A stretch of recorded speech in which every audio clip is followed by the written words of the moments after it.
Hi, I'm Anakin. For the past 7 years, I've been living what I thought was the American dream with my wife Rebecca in our modest suburban home. I worked 60-hour weeks at the construction company while she managed her boutique downtown.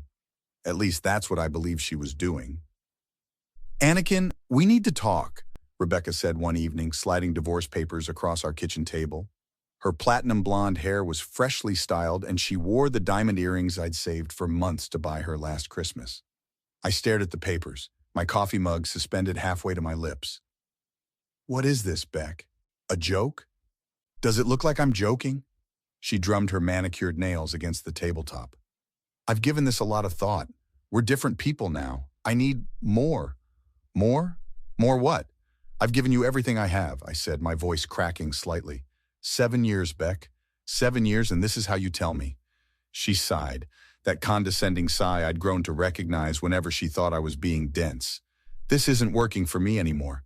My lawyer says I'm entitled to half of everything. The house, your savings, even part of your pension. Just like that? You're walking away and taking half my life with you? It's not personal, Anakin. It's what I deserve after putting up with your 60-hour work weeks and constant exhaustion. When's the last time we actually did anything fun together? I was working those hours for us, for our future, the promotion I've been chasing. I don't care about your promotion, she cut in. I care about living my life now, not waiting for some future that never seems to arrive. Rebecca's phone buzzed. She glanced at it, a small smile playing at her lips. Richard thinks I should ask for the car too, but I'm being generous. Richard? Who's Richard? Her eyes met mine, not a hint of remorse in them. My business partner, and more. The truth hit me like a sledgehammer. You've been cheating on me? Let's call it moving on. It's been going on for months, Anakin. You were too busy working to notice. I felt the room spinning. All those late nights at the boutique?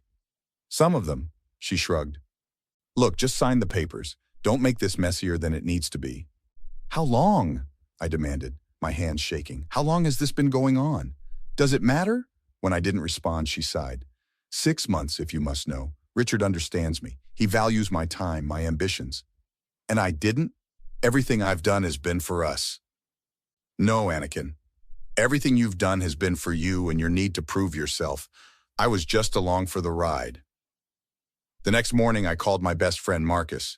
She did what? Marcus nearly shouted through the phone. His voice had that gravel rough quality it got whenever he was angry. Divorce papers. And she's been seeing someone named Richard. That boutique owner with the sports car? Man, I saw them together at Riverside Cafe last month. I thought they were having a business meeting. Apparently their business was my marriage, I said, rubbing my temples. You coming over? Lisa made her famous chili, and we need to talk about this. At Marcus and Lisa's place that evening, I laid out the whole story while pushing my untouched chili around the bowl. She's taunting you, man, Marcus said, leaning forward. Lisa's cousin went through something similar. Guy needs a lawyer like yesterday. Lisa nodded emphatically, her curly hair bouncing. And not just any lawyer. You need someone who specializes in cases where there's infidelity. She told me this morning she's filing for alimony too, I said. Said her lawyer thinks she can get it since I've been the primary earner. After cheating on you? That's rich, Marcus snorted. And get this. I pulled out my phone to show them the text Rebecca had sent an hour ago. Better start counting pennies, Annie. My lawyer says with your income and assets, I'll be set for years.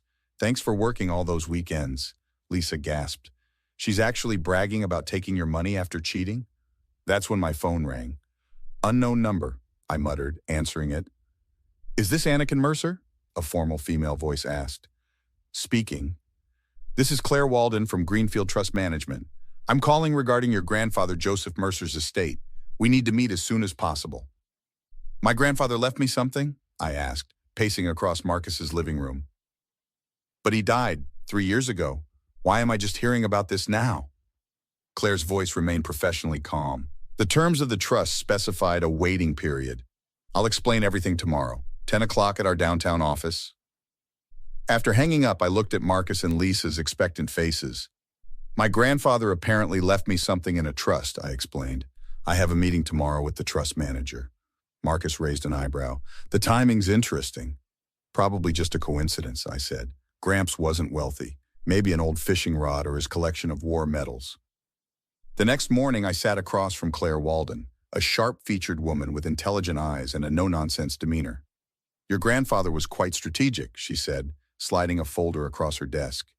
"He created this trust with very specific instructions about when it could be accessed."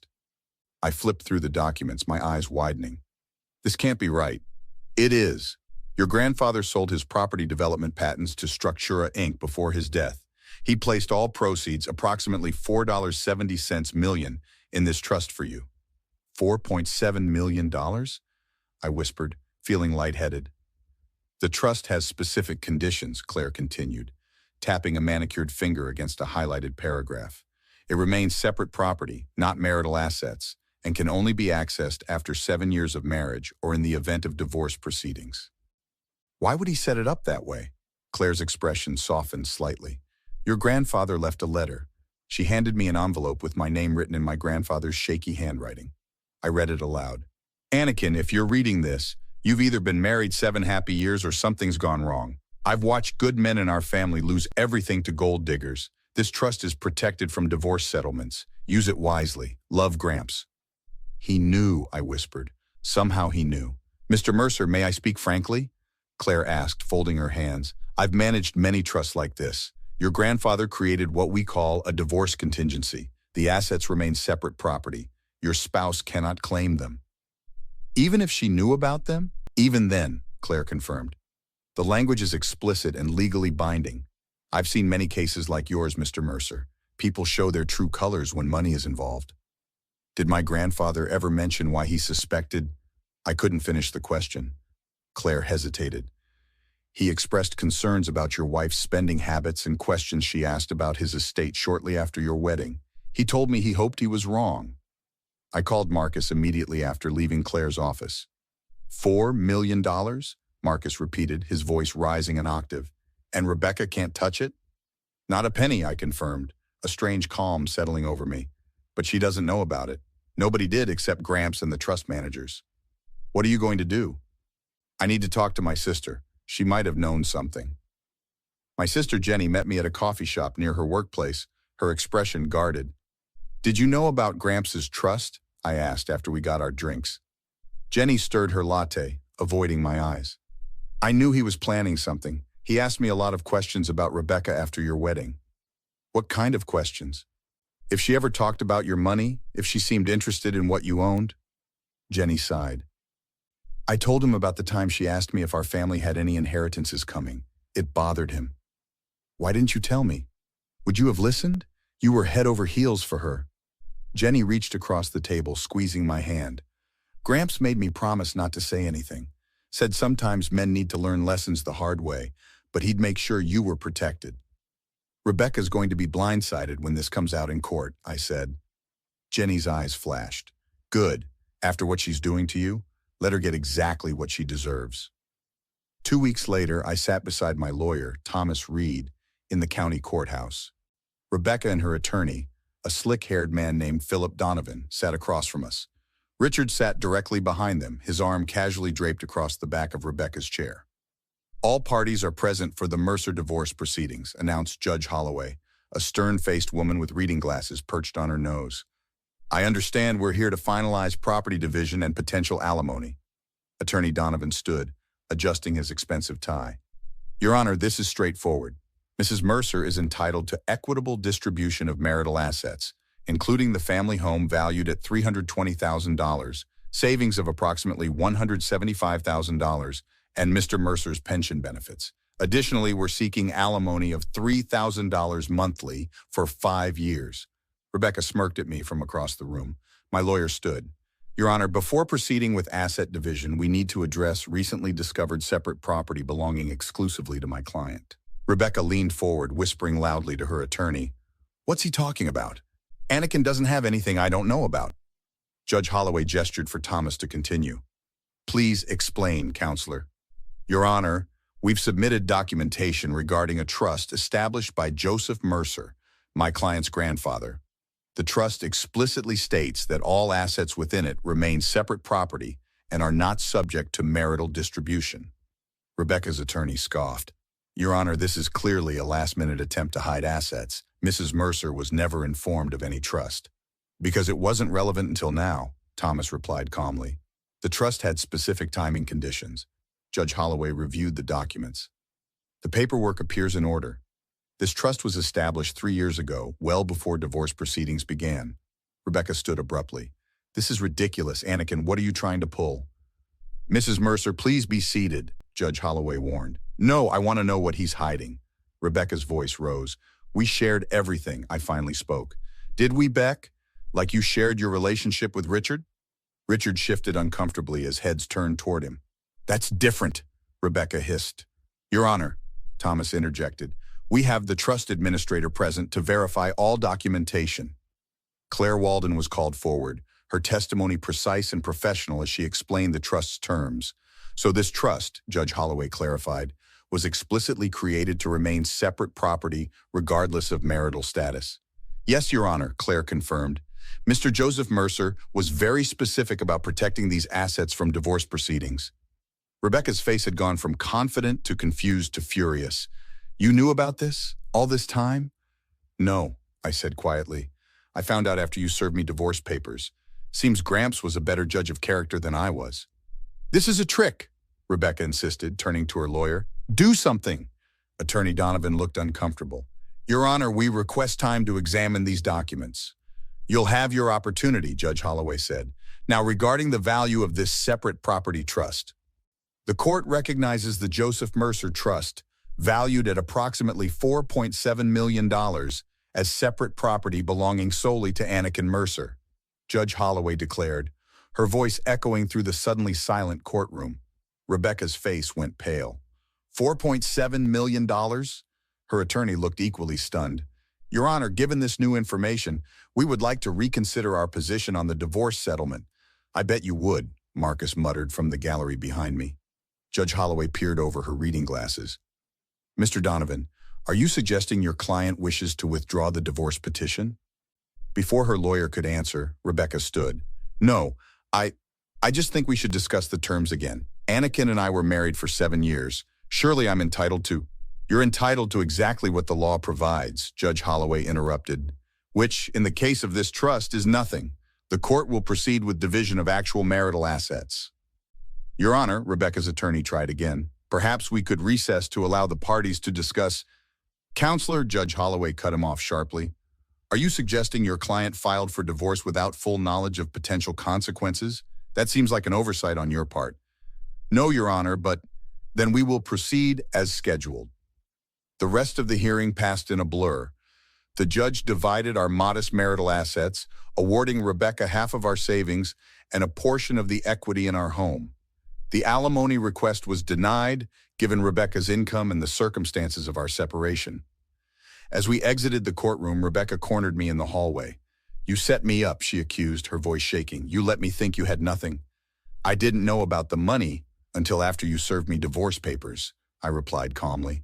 But I'm grateful for my grandfather's foresight. We could try again, she suggested, her tone suddenly soft. People make mistakes, Anakin. I made a mistake. Richard, who had been standing nearby, stepped forward. Beck, what are you doing? Stay out of this, she snapped at him before turning back to me. We had 7 good years. That has to count for something. It counted for a lot, I said, until you decided it didn't. I'm sorry, she whispered, reaching for my hand. I truly am. We could start over. I pulled my hand away. No, Beck, we can't. Because of the affair? People recover from affairs all the time. It's not just the affair. It's the text you sent taunting me about taking half of everything I worked for.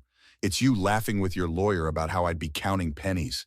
It's you calling me a fool for working 60-hour weeks while you were with him. Her eyes widened. How did you?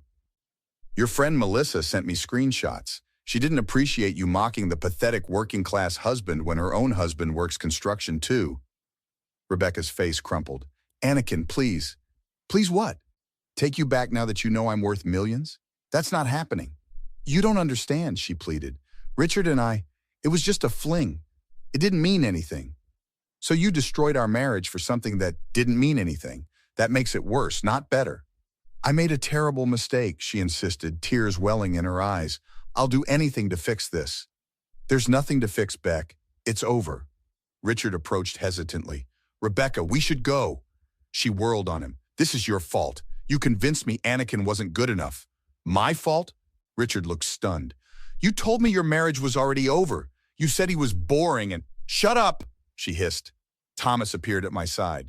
My client has nothing more to say to you, Mrs. Mercer.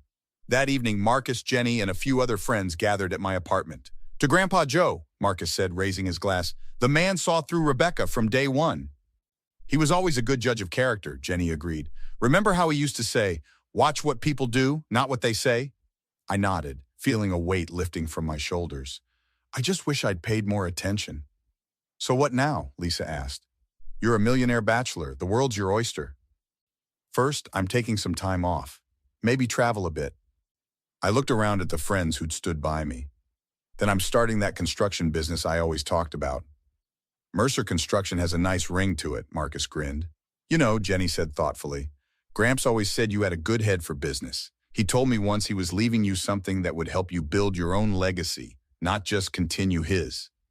I never knew that, I said, surprised. He didn't want to influence your decisions. Wanted you to find your own path first. My phone buzzed with a text from Rebecca. This isn't over. You'll regret this. I showed it to the group, then deleted it without responding. Jenny raised her glass. To new beginnings. And to endings that make them possible, I added. Have you ever had someone from your past try to come back into your life after their original plans fell through? What did you do? Share your story in the comments and don't forget to like and subscribe for more relationship stories.